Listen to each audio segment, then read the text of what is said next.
Herkese salam. Bugünkü mövzumuz kimyəvi tarazlıqdır. İlk öncə başlamaq istəyirəm dönməyən reaksiyalardan. Kimyəvi reaksiyalar nəticəsində qaz, çöküntü və su alınırsa, belə reaksiyalara dönməyən reaksiyalar deyirik. Axıra kimi gedən reaksiyalarda başlanğıc maddələrin qatılığı sıfıradək azalır. Yəni qrafikimiz dönməyən reaksiya zamanı bu şəkildə olacaq. Yəni sıfır olacaq. Bu da zamandan asılılıdır. Əksər reaksiyalarımız isə dönəndir. Dönən reaksiyalarda başlanğıc maddələrin qatılığı sıfıradək azalmır. Müəyyən nöqtəyə qədər azalır. Ona görə də bizim qrafikimiz olacaq bu şəkildə. Qatılıq zaman asıllığını çəkirik. Gördüyünüz kimi müəyyən nöqtəyə qədər azalır. Bu şəkildə. Bəs kimyəvi tarazlıq halı nəyə deyilir? Dönən reaksiyalarda müəyyən müddətdən sonra düzünə gedən reaksiyanın sürəti əksinə gedən reaksiyaların sürətinə bərabər olur və bu bərabərlik halına tarazlıq halı deyilir. Onun da qrafiki bu şəkildə çəkilir. Bu düzünə gedən reaksiyanın xəttidir, bu isə əksinə gedən reaksiyanın xəttidir. Düzünə gedən reaksiyanın sürəti, əksinə gedən reaksiyanın sürəti. Və bu bərabərlik halına biz deyəcəyik kimyəvi tarazlıq halı. Kimyəvi tarazlıqda biz əsasən diqqət edirik tarazlıq sabitinə. Tarazlıq sabiti nəyə deyilir? Reaksiya məhsullarının tarazlıq qatılığı hasilinin reaksiyaya daxil olan başlanğıc maddələrin tarazlıq qatılığı hasilinə nisbəti dəyişməz kəmiyyət olub və tarazlıq sabiti deyilir.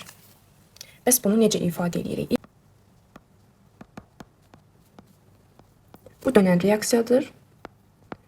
Və bu kimyəvi reaksiyamızı biz əmsallaşdırırıq. Daha sonra isə tərifi tətbiq eləməyə başlayırıq. Tərifdə bizə deyir ki, reaksiya məhsullarının tarazlıq qatılığı hasilinin. Yəni, biz birinci ilk istiqamət olaraq düzünə gedən reaksiyaya baxaq. Yəni, bu istiqamətə. Bu istiqamətdə V düz bərabər olur. K düz vurulsun. Bu istiqamətdə hansı maddələrimiz var? NO və O2. NO-nun molyar qatılığı və onun əmsalını üstü rəqəmi kimi yazırıq. NO üstü 2 vurulsun O2-nin qatılığı. Əksinə gedən reaksiya isə biz bu tərəfə baxacağıq. V əks bərabərdir. K əks vurulsun NO2-nin qatılığı və üstü 2. K düz və K əks nələrdir? K düz və K əks sürət sabitləridir. Tarazlıq şərtinə əsasən nə deyirdik? Düzünə gedən reaksiyanın sürəti əksinə gedən reaksiyanın sürətinə yazılır.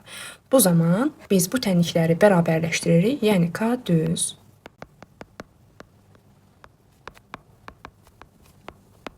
bərabərdir. K əks vurulsun üstü 2.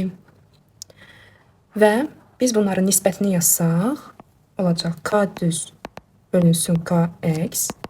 O da bərabərdir. Bərabərliyin nisbətini yazaq.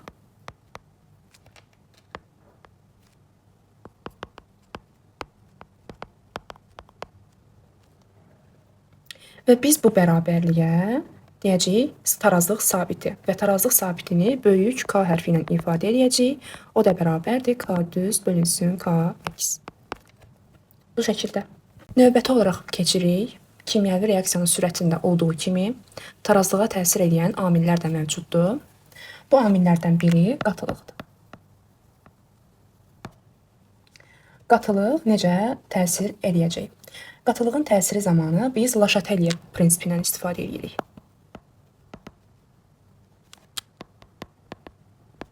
Bəs bu prinsip necədir? Məsələn, bir reaksiya yazaq. Və reaksiyamızı əmsallaşdıraq. Yadınızda saxlayın ki, əgər mən reaksiyaya əlavə olaraq N2 və H2 əlavə eləsəm və yaxud da sistemdən NH3-ü çıxarsam, bu zaman tarazlığın istiqaməti bu istiqamətdə olacaq. Yəni, tarazlığın sağ tərəfə yönəlməsi üçün mən nə edirəm? N2 və H2 əlavə edirəm. NH3-ü isə çıxarıram. Amma mən tarazlığı sol tərəfə yönəltməyi istəsəm, bu zaman NH3-ü əlavə edirəm. N2 və H2-ni isə çıxarıram. Tarazlıq sağa yönələn zaman N2, H2 əlavə edib NH3-ü çıxarırıq. Tarazlığı sola yönəltmək istəsək NH3-ü əlavə edib N2 və H2-ni çıxarırıq. Bu bizdə qatılığın təsiri, yəni Le Chatelier prinsipi oldu. Təzyiqin tarazlığa təsirinə keçək.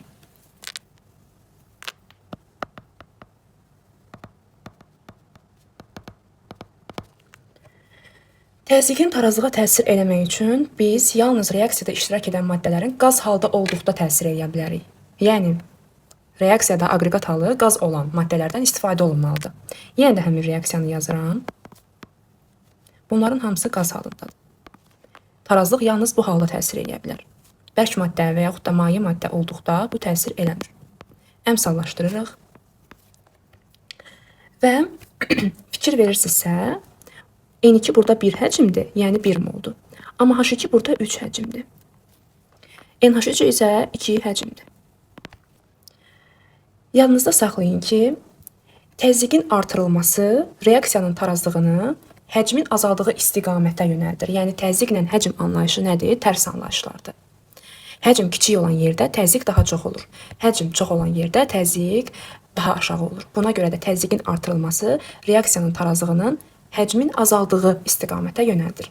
Bu reaksiyada təzyiqin artırılması tarazlığı sağa yönəldir, yəni NH3 tərəfə. Amma başlanğıc maddə tərəfə tarazlığı yönəltmək istəsək, bu zaman təzyiqi azaltmalıyıq. Çünki bu tərəfdə həcm çoxdur.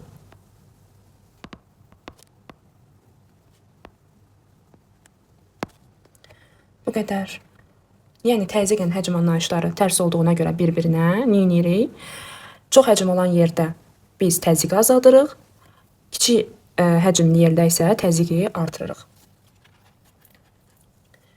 Sonra isə keçid alırıq temperaturun təsirinə.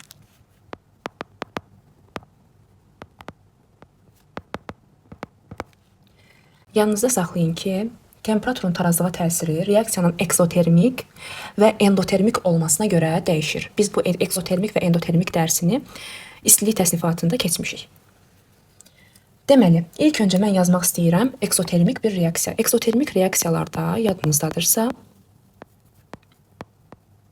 əmsallaşdırıram. Reaksiya sonuna müsbət Q yazılırdı.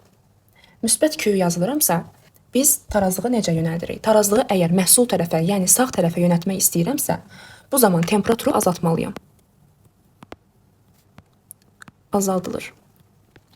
Yox, əgər başlanğıc maddə tərəfə yönəldirəmsə, bu zaman temperaturu artırmalıyam. Endotermik reaksiyalarda isə bu fərqlənir. Buraya yazıram eksotermik reaksiya. Onsuz da müsbət Q-dən eksotermik reaksiya olduğu bəllidir.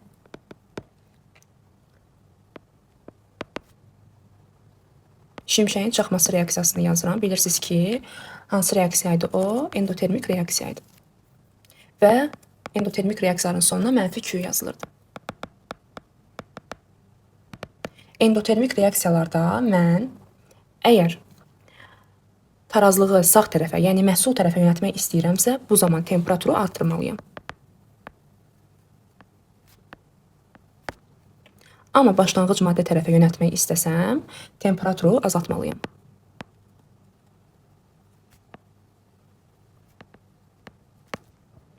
Bu qədər sadə. Yadda saxlanılması birazca çətin ola bilər. Çünki nəzəriyyə hissəmiz olduqca genişdir.